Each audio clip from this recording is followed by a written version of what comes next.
Ever like put your art online, for anyone and everyone to see? Yeah. It's trip Maybe it review. is. All those eyes. Well, today we're kind of doing that, diving into that world, but through Reddit's art. Okay, yeah. Like we're going through actual posts and stuff. Gotcha. So we're looking at what the It's like excerpts from the subreddit itself, the description, their rules, even peeking at their front page. Like, imagine we're digitally wandering through this online gallery. I like that. And that's what's so fascinating, right? These online spaces, especially for art, they try to recreate that feeling of a physical gallery. Totally. Like scrolling through ArtBam, you're hit with that curated vibe, but instead of hushed voices, it's Reddit comments. Which, let's be real, can be an art form in themselves. Oh, absolutely. But much like a brick and mortar spot, art has rules, prominently displayed. The first thing you say. And these rules you'll see, they're not just about like keeping things tidy. They're like a mission statement. Oh, interesting. Totally. Like shouting from the digital rooftops what they value. I like that. Take rule 1, for instance. Super strict title formatting. Artwork title, artist's username, medium, year. Almost academic, right? It is, very much so. Like citing sources for an art history paper. It's about presentation, that air of professionalism, like a physical gallery would label a piece. It's a choice, for sure. Definitely. And that focus on how you present the art, it flows right into rule 2. Direct image or video links only. Uh-huh. No long descriptions, no artist statements. Just bam, the art hits you.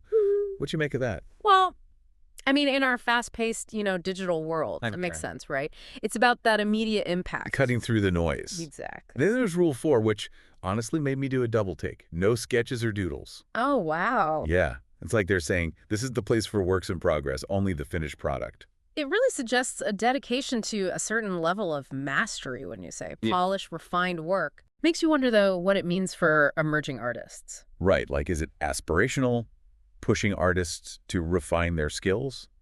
Or is it maybe intimidating for those still finding their style? Yeah. It's a fine line. It is.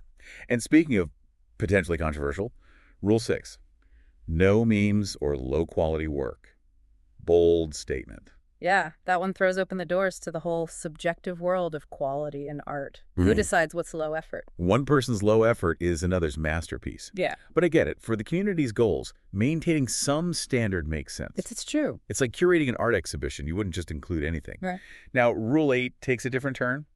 Respectful dialogue and staying on topic. Yeah. Like we're stepping into a focused critique session where tangents are no-nos. Absolutely. Sets the expectation for constructive criticism, right? Engaging with the art itself thoughtfully. Right. And to further emphasize that focus, rule 9, no self-promotion.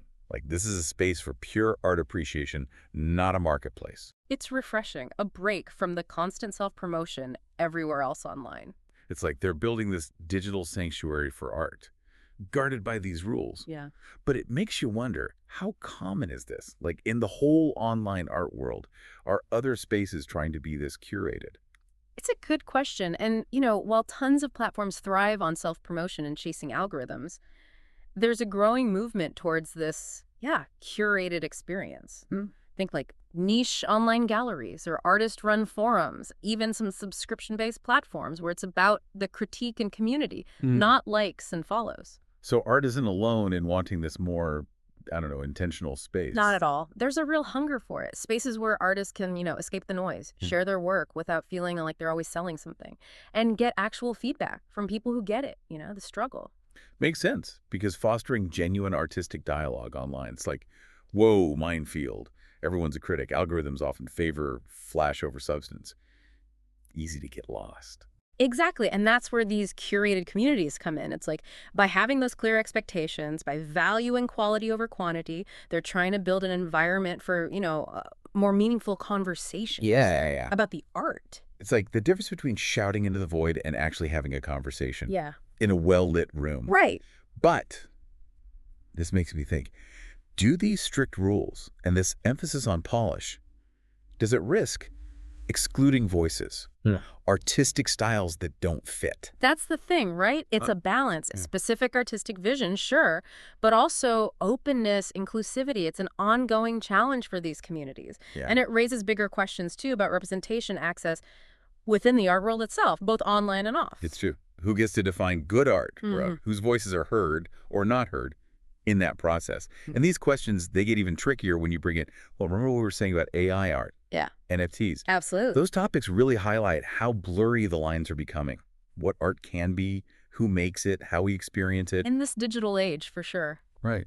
And it challenges like our whole understanding of art itself. And that brings us back to art with their very deliberate no AI art rule. Right, right. It's a stance for sure, but it makes you think, are they like pushing back against the tide? Or are they trying to protect something specific about the art they value? It's probably both, to be honest. It reflects a much bigger conversation happening everywhere in the art world, really, about tech's role, what creativity even means, how we define art now, in this digital world, evolving. And that conversation, it's not slowing down, especially with how fast technology changes. Like, who knows what'll be considered art in a year or two, let alone 5, 10 years from now. Exactly. And that's what makes looking at these online communities like art so interesting. They're always evolving, too, like adapting to new ideas, new tech, new issues. Like, we thought we were just peeking into this online gallery, and suddenly, bam, we're watching an art revolution unfold. That's a great way to put it. It reminds us, even in these little corners of the internet, big questions are being asked about art, tech, what it all means for creative expression in the future. It really does make you think. Yeah. So as we kind of start wrapping up our little tour here, what's the one thing you hope our listener really takes away from this deep dive? That's a good question. I think the most important thing we can ask ourselves is, how will this digital age continue to reshape what we even consider art and those spaces where it's shared? No easy answers.